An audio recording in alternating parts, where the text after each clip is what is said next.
Hey guys, Dave Schmitz, ResistanceBandTraining.com. I have a huge treat for you today. Came out, as you know, I wrote out to you guys I was going to come out, visit the Cincinnati Bengals complex and work with Chip. And this is my second time doing this, so it's a real treat for me to come out here. I always like doing this. Chip's a great guy, but hey, I talked him into giving us about 15 minutes of time today to just talk about band training, NFL, training in the NFL, stuff like this, Chip. So, you know, this is totally off the cuff here, so relax. But, you know, Chip, why don't you start? First of all, thanks a lot. First of all, thanks for inviting me out. But why don't you fill me in, just give us a little kind of 1-minute synopsis of your background in the NFL, because I know it goes back a few years. Just give us a little background and where you've been in regards to the NFL. Well, this is my 21st season in the NFL. This is my 5th NFL team I've coached with. It's been 10 years this year, it's my 10th year here. So you've been Bengals 10 years? Yes, wow. Which is a little unusual nowadays. It is. Big blessing for my family. Now we have a great head coach, Marvin Lewis, and a really loyal and supportive front office in the Brown family. Previous to the Bengals, I was a year with the Washington Redskins. Okay. Before that was with Steve Spurrier's staff with Coach Lewis. Coach Lewis was the defensive coordinator. Yeah, remember that. Previous to that, I was in Baltimore with the Ravens and on their first Super Bowl run.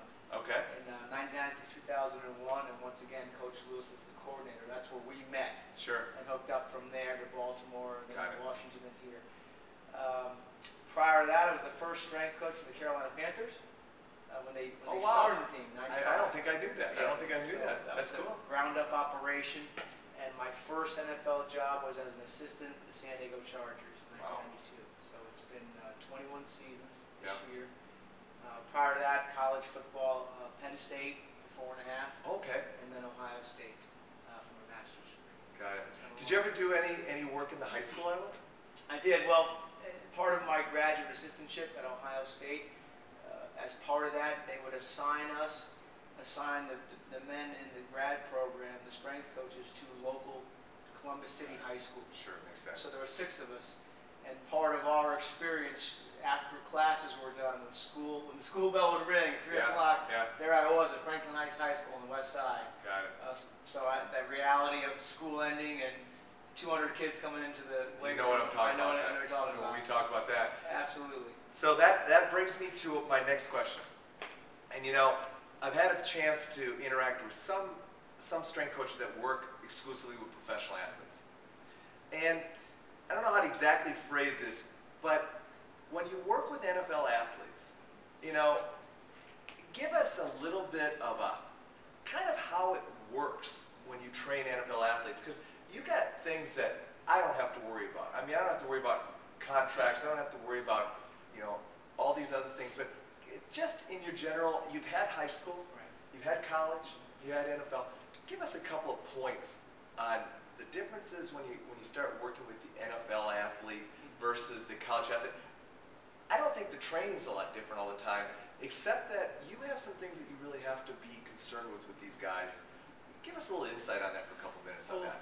First, on a similarity, when our rookies come in, one of the first meetings they hear for minicamp, and I speak to them, and one of the first things I share, which is true of high school and college athletes and professional as well, we all want to get better. We all want to improve as athletes. We all want to be helped and coached. Sure. With that, we also all have a training history. Now, for a high school athlete, it might only be 2 years of training history. Yeah.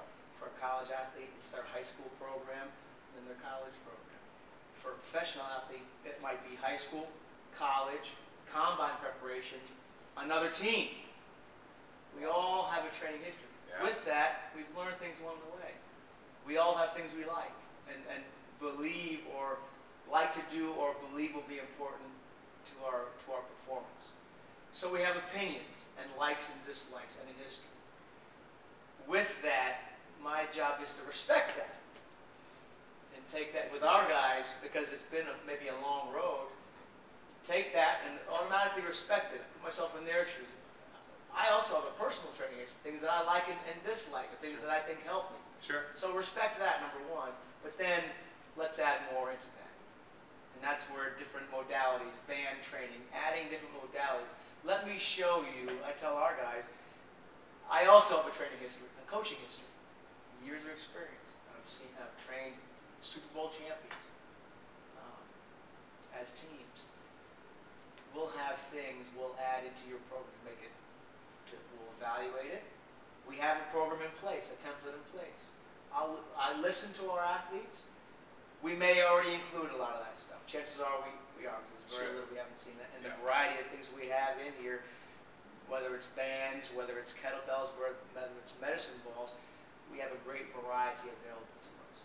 So we're going to cover, with a comprehensive program, we're going to be touching on a lot of that. Or we can make individual adjustments based on training history, orthopedic issues, time of the year, and that's where another place where the different tools, band resistance versus free weight resistance, versus medicine ball resistance. So it's the common things are we all want to improve. We all want to be cared for. We all want to be taught. Make me better, coach. That's the same at this. It doesn't change. Does not change. And what I hear too is relationships. Absolutely. You know, these guys come with a history.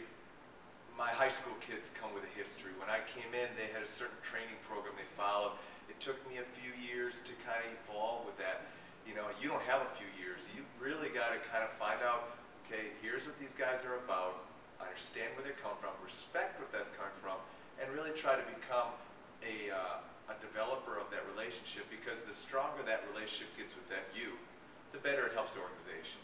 And so I can see that, you know, and it's just a bigger history is all it is. That's where it starts. It starts out of relationship.